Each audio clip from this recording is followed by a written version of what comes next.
Laos na, aktres, tuluyan ng bibitawan na ng network sa taas ng talent fee.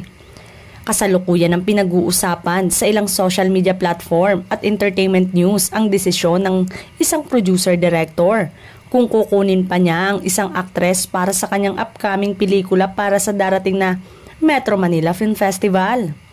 Ayon sa mga ulat, ang aktres na ito ay gusto ng business partner ng producer-director, kaya't nahihirapan siyang tumanggi.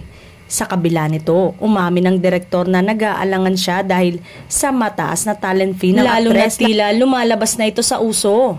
Bagaman may mga tagahanga ang aktres, hindi pa rin siya nakapagpakita ng mga makabuluhang tagumpay sa larangan ng pag-arte.